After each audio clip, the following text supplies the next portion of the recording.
La fille qui criait au monstre.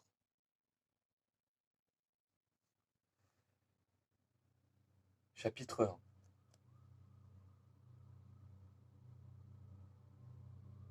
J'adore faire peur à mon frère Gary. Je passe mon temps à lui parler de monstres. C'est pourquoi, lorsque j'en ai vu un en chair et en os, personne ne m'a cru.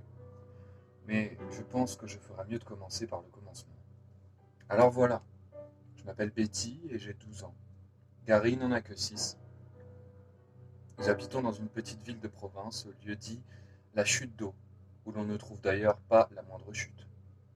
Notre maison en briques rouges est la dernière de la rue. Une haie touffue nous sépare de la maison des Grangères, nos voisins. Papa promet tous les jours de tailler la haie, mais il ne le fait jamais. Il y a une petite cour devant et une autre derrière, un vaste jardin planté d'arbres, dont un gros saule pleureur que j'adore. Son ombre est fraîche et légère. Nous aimons nous y reposer, Gary et moi. C'est là aussi que je lui raconte des histoires à faire dresser les cheveux sur la tête. Il est tellement froussard que ce n'est pas vraiment difficile de lui faire peur. Gary et moi, on se ressemble comme deux gouttes d'eau. Nous avons les cheveux noirs, raides et brillants, mais les siens sont plus courts. Il est un peu petit pour son âge, et moi aussi. Comme il a de bonnes grosses joues, sa tête est plus ronde que la mienne. Ses grands yeux marron foncés se détachent étonnamment sur son teint pâle. Maman prétend qu'il a des cils plus longs que les miens, ce qui m'énerve légèrement. Mais mon nez est plus droit et je n'ai pas les dents qui avancent. En le décrivant, je m'aperçois que je n'ai pas à me plaindre. Il y a 15 jours environ, j'étais assise près de mon frère sous le grand saule et je concoctais à son intention une bonne petite histoire d'épouvante. D'ailleurs, je n'avais rien de mieux à faire. Toutes mes copines étaient parties en vacances et je me sentais abandonné et coincé à la maison. Heureusement que Gary était là. Il faut avouer que j'ai une imagination fantastique pour donner vie aux monstres les plus incroyables. Maman dit souvent que je pourrais devenir écrivain. Je ne sais pas si c'est un bon critère de juger la valeur de mes histoires sur les frayeurs de Gary. Peut-être. Cela dit, il faut vraiment peu de choses pour terrifier Gary. La simple évocation d'une créature remuant dans la penderie suffit à le faire blêmir et trembler comme une feuille. Le pauvre. Je réussis même à le faire claquer des dents. Je cherchais une position confortable contre le tronc de l'arbre et je fermais les yeux pour mieux me concentrer. Qu'allais-je bien pouvoir inventer? L'herbe était douce sous mes pieds nus et j'y enfonçais mes orteils. Gary portait un t-shirt blanc et un short en jean. Couché sur le côté, il s'amusait à arracher des petits morceaux d'écorce au tronc du saule. Tu as déjà entendu parler de monstres qui mangent les doigts de pied? Commençai-je. Allez, Betty, tu m'as promis de ne plus me faire peur. Oui, mais cette fois, ce n'est pas une blague. Je n'ai rien inventé, c'est vrai, malheureusement. Il me regarda de travers et fit une grimace, comme s'il ne me croyait pas. Sans rire, lui dis-je en le fixant. C'est arrivé ici, à la chute d'eau. Gary se redressa. Ça suffit, je vais rentrer lire mes bandes dessinées. Mon frère possède une collection de BD géniales, toutes du genre de Tintin. Les autres lui font trop peur. Je poursuivis. Le monstre qui mange les orteils est apparu juste à côté d'ici. Chez les Grangers?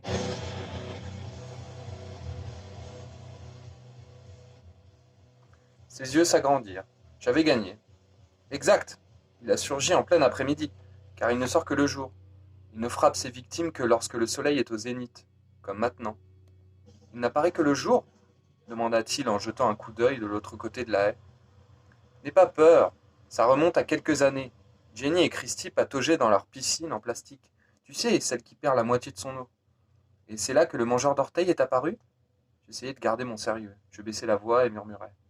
Il est arrivé en se traînant dans le jardin. Et il venait d'où?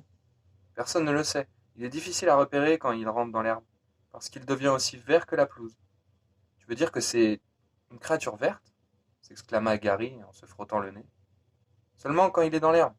Il change de couleur suivant l'endroit où il passe, pour mieux se dissimuler, comme les caméléons. Il est grand, oh, un peu plus gros qu'un chien. À cet instant, une fourmi monta sur ma jambe. Et puis tu sais, il s'adapte à chaque situation. On ne peut jamais prévoir ce qu'il fera. Et alors? Demanda Gary qui commençait à perdre contenance. Qu'est-ce qui est arrivé à Jenny et Christy? Il jeta de nouveau un regard anxieux de l'autre côté de la haie. Elle était en train de bavarder. Jenny était allongée sur le dos et laissait pendre ses jambes à l'extérieur de la piscine.